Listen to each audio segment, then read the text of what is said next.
This podcast is a proud member of the Unidentified Network.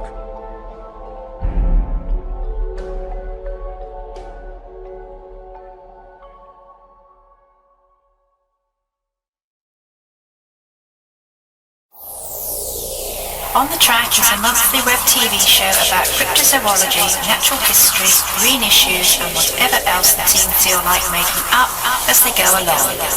Enjoy! So what have we got exciting that's coming up in this episode, Mr. John? Well, Hennis, in this week's episode, we go back for part 3 of Richard Freeman's top 10 animals in the cryptozoological realm that he thinks are most plausible. I really like the old credits.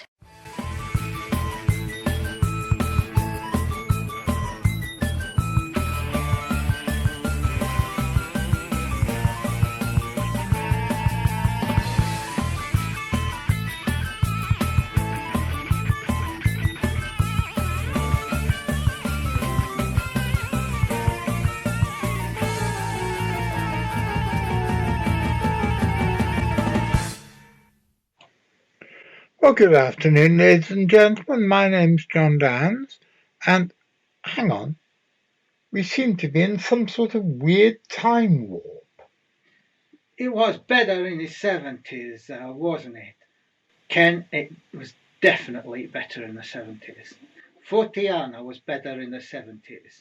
You had The Exorcism of Loch Ness, you had the Enfield Poltergeist, you had the Hexham Heads, you had the Diffed Triangle, and you had the Owlman. Forteana, better in the 70s. Everything was better in the 70s. Well, ladies and gentlemen, as I'm sure you will realise by now, if you've been watching the show, I'm never shy about expressing my opinion of the modern world, which I think is pretty bloody awful most of the time. However, on with the show. My name's John Downs, good afternoon, and welcome to another episode of On the Track. For those of you who don't know, every Wednesday evening at 6:30 for about a quarter of an hour, although recent shows have been much longer than that, and every Saturday afternoon at 3 o'clock for about twice that, we bring you a miscellany, a mishmash, a mélange, a mixture, a montage, and all sorts of other things beginning with M of hard science, weird shit, and surreality. What's surreality? Well, once again, I think we need to speak to Prince Rupert of the Rhine. Don't ask me what I am doing walking down Back Street in Woolsey, because it is none of your business. And don't ask me what surreality is either, because that is none of your business also. So there.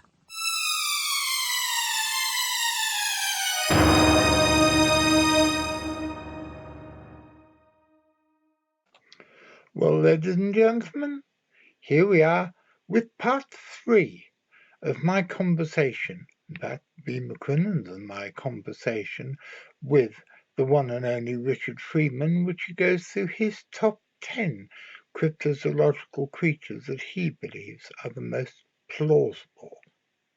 I hope you enjoy. Wriggling into the 4 spot, it's the Mongolian deathworm.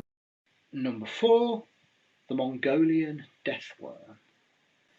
This is what I think is an example of what Bernard Heuvelman has called the mytholization process, when fantastical elements are grafted onto a real animal.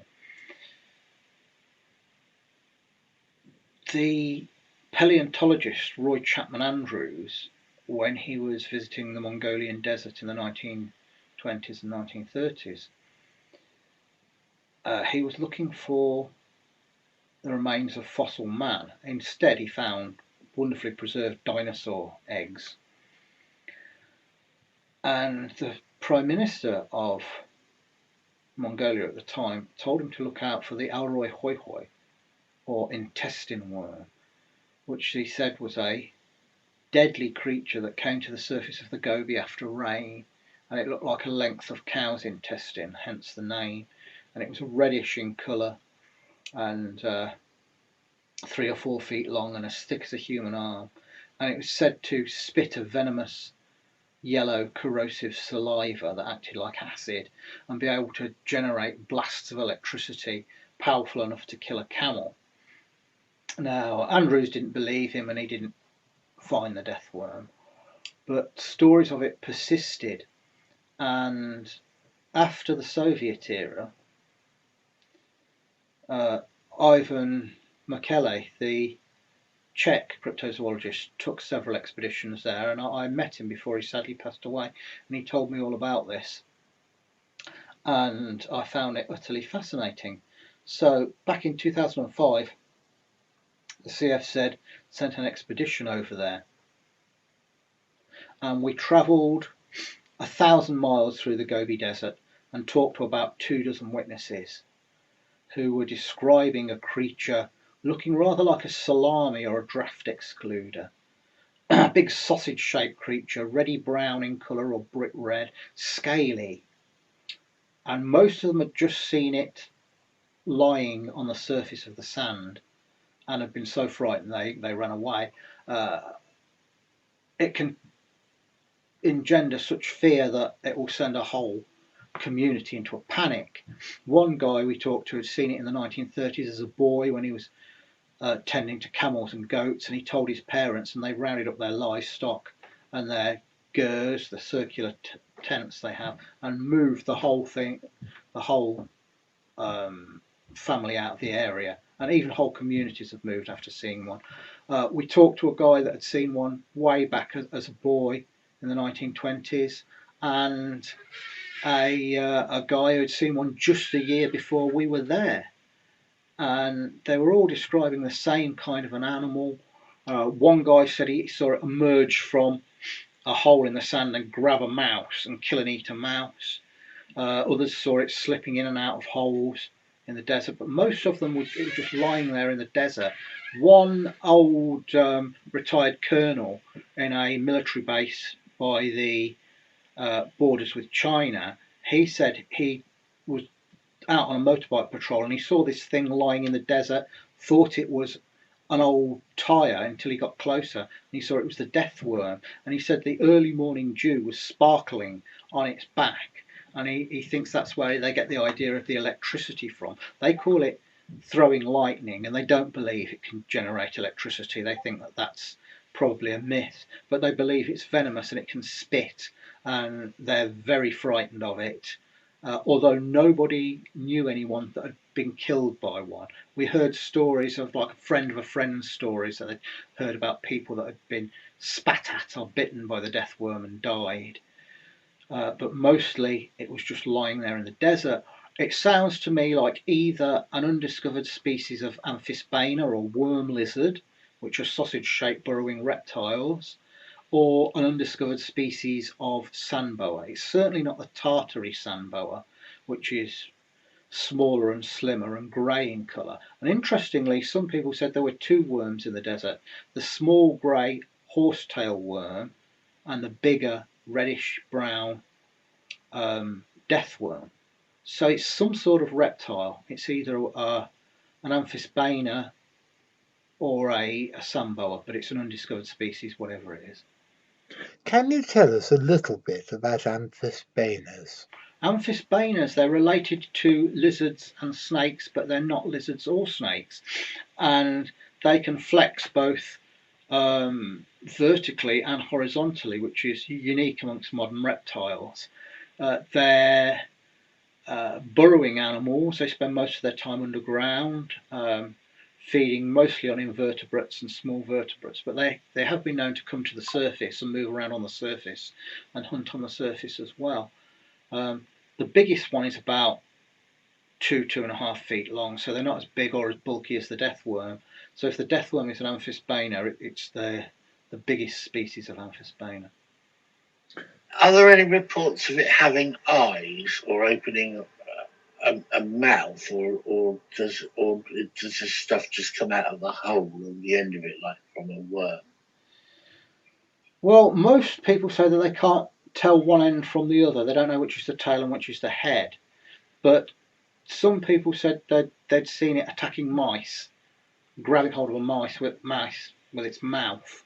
So if you look at an amphisbaena, if you look at it at first glance or from a distance, it's hard to see the eyes and the mouth, but it does have them. The eyes are very much reduced because it's a burrowing animal, so it doesn't have good vision at all. A little like a mole. It hunts by vibration and scent and things like that.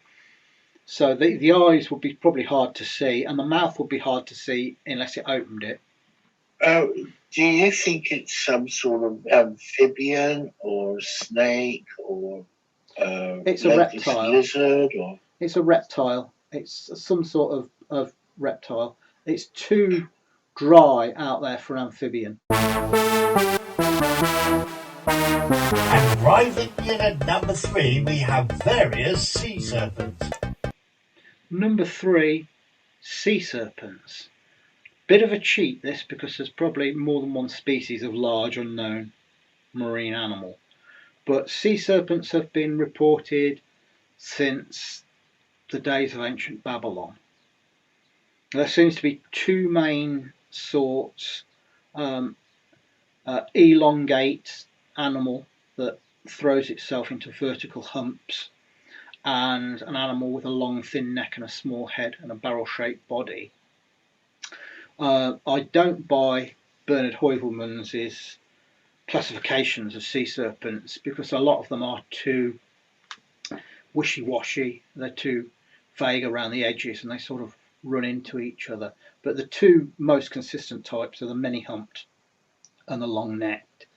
And we have the multiple witness sightings from the 18th and early 19th century off the east coast of the USA and Canada, and we've got on the opposite shore on the west coast of Canada and the United States, we have many reports of Cadbarasaurus wilsey, or as the Native Americans called it, Hyatchukaluk, the great Pacific sea dragon, I call it. There seems to be two types of Caddy or Cadbarasaurus sightings. One of them, they say it's got a face like a giraffe or a horse, and it seems to have hair.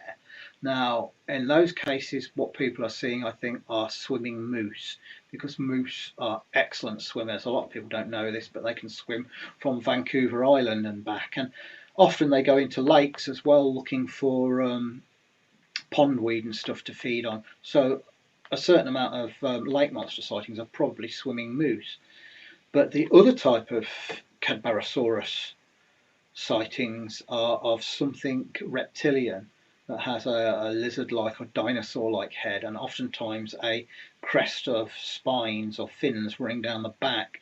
And there's been sightings of this thing lunging up out of the water and grabbing seabirds. And another case, someone shot a duck. They were out duck hunting and this thing came up and grabbed the duck and ate it. And one guy and his wife saw it, and it was semi out of the water, in shallow water, and he described it as a huge saurian. So it seems to be some sort of marine reptile. And on the other side of the world, in Along Bay, off the coast of Vietnam, Along means dragon in Vietnamese. There were reports by the French Navy in the closing decade of the 19th century and the years running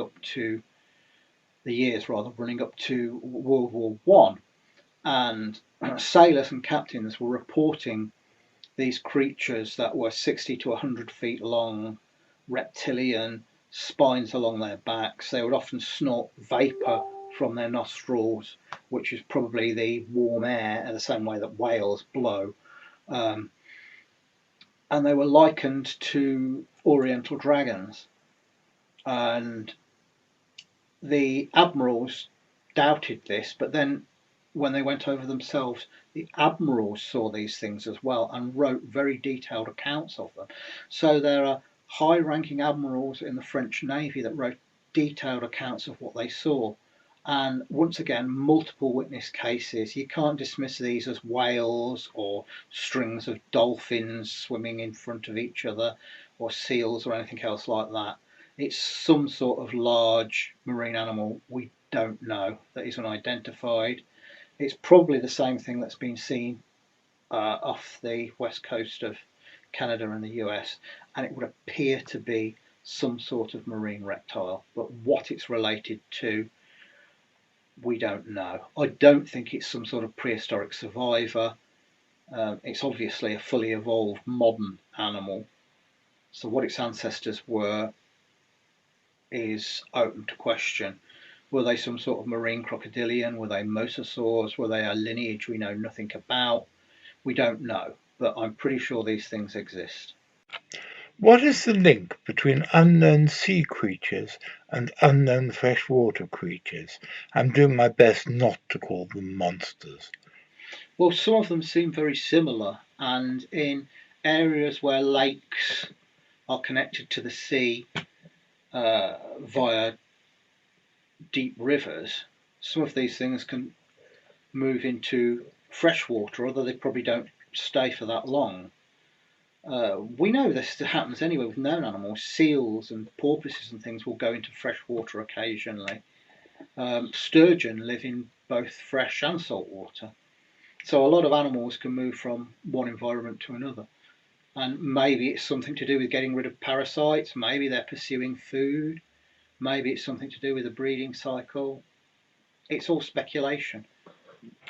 What about the enormous creatures seen in relatively landlocked lakes like Lake Okanagan and Lake Champlain? I think there's something different.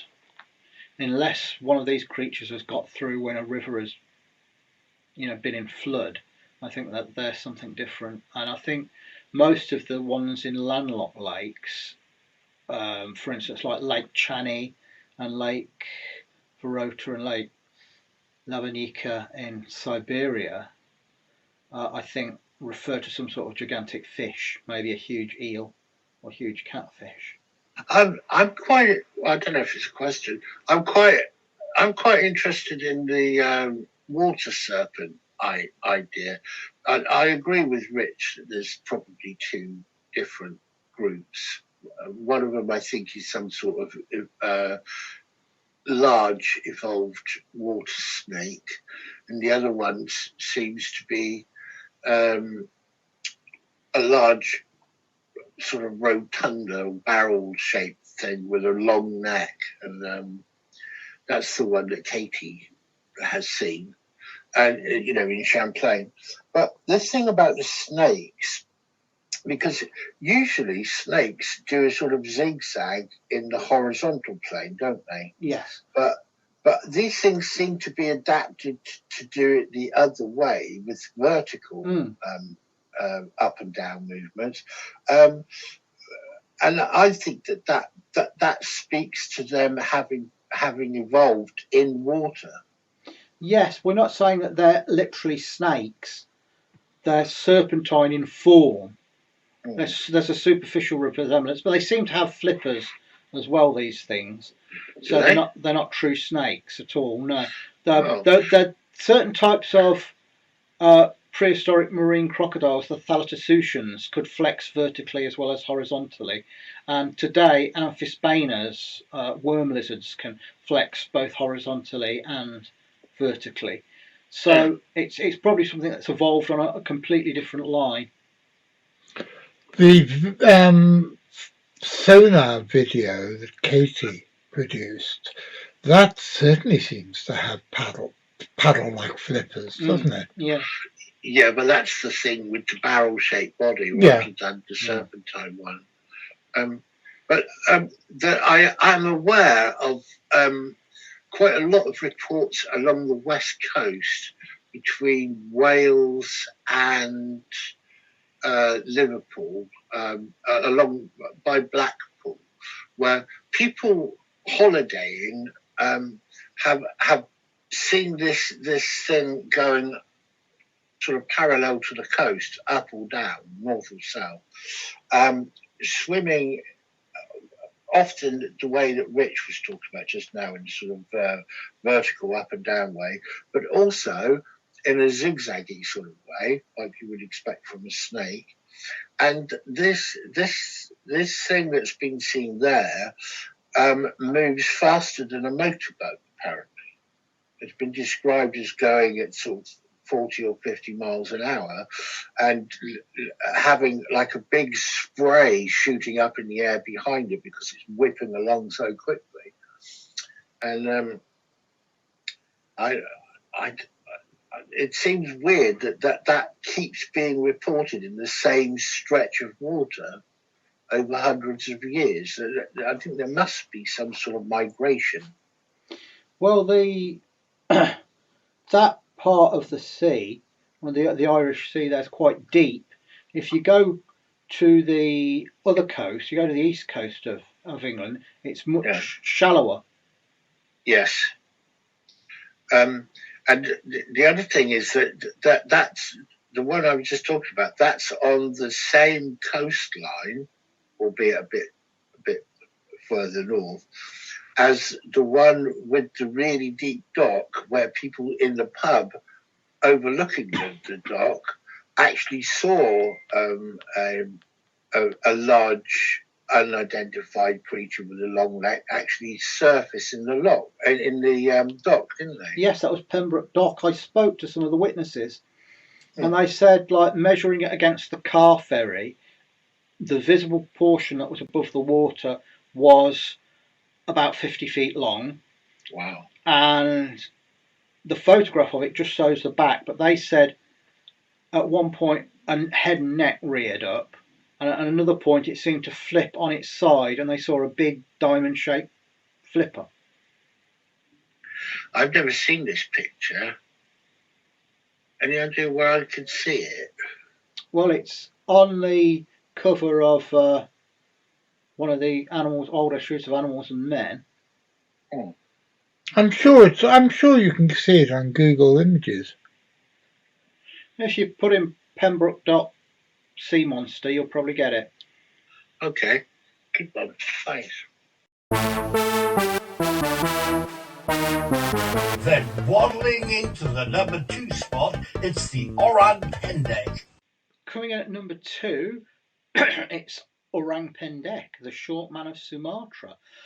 Now, I've been over to Sumatra now 6 times looking for this creature.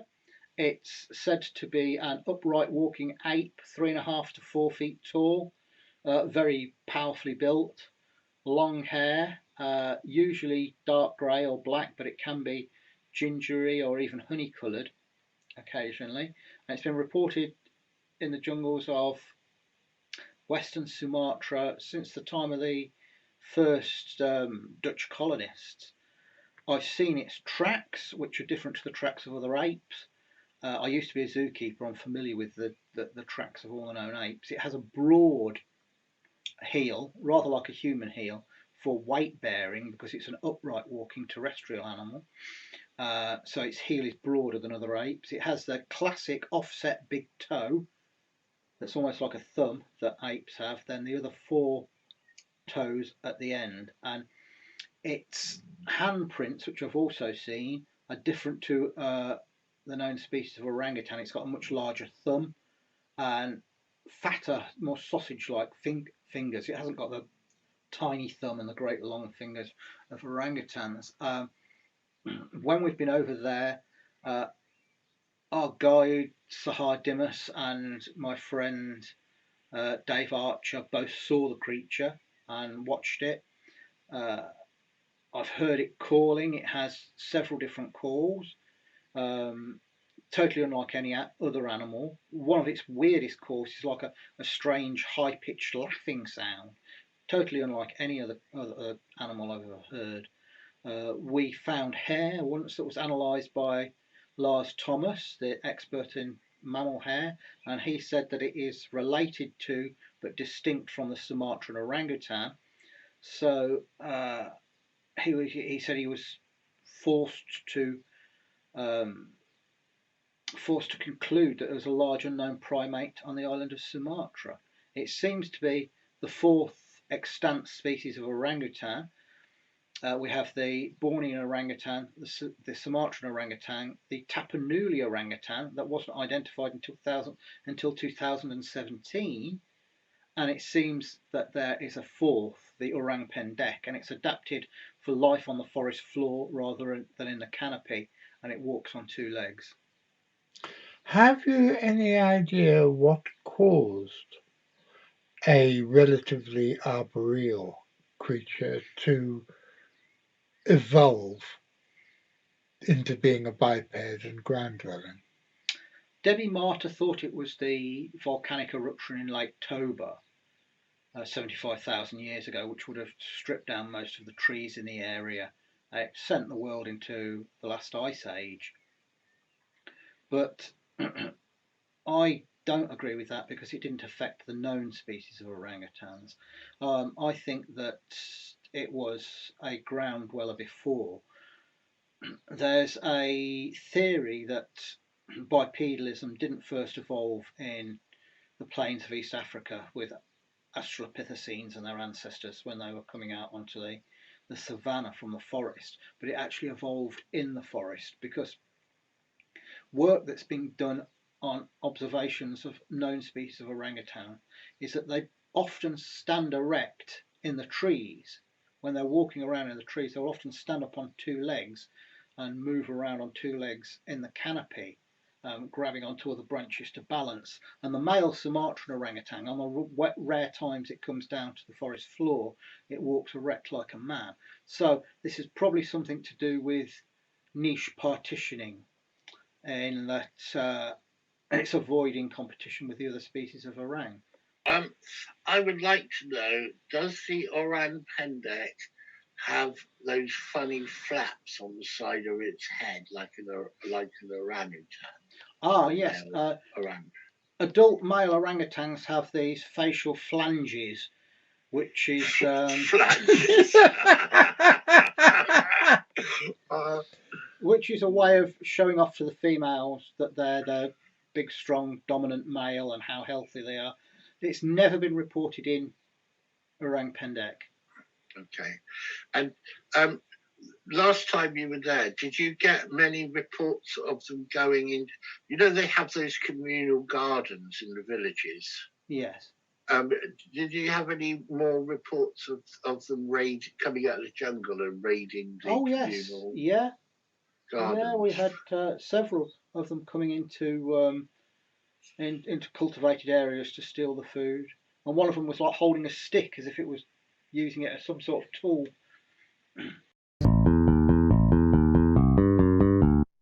If you want to support us and help us make more content like these, please press like, subscribe, follow our Facebook page and check out our Patreon.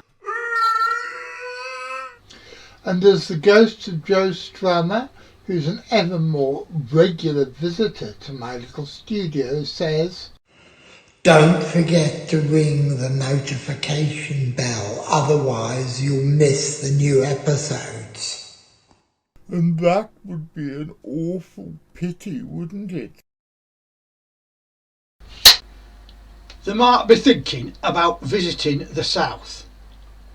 Well, there's things you need to know. The south might seem quaint, but remember, in the south, they drink shandy,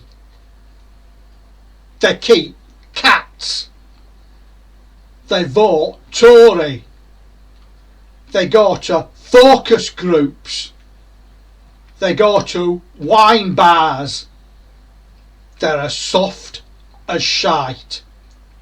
So if you visit the south, remember, think once, think twice, think soft as shite.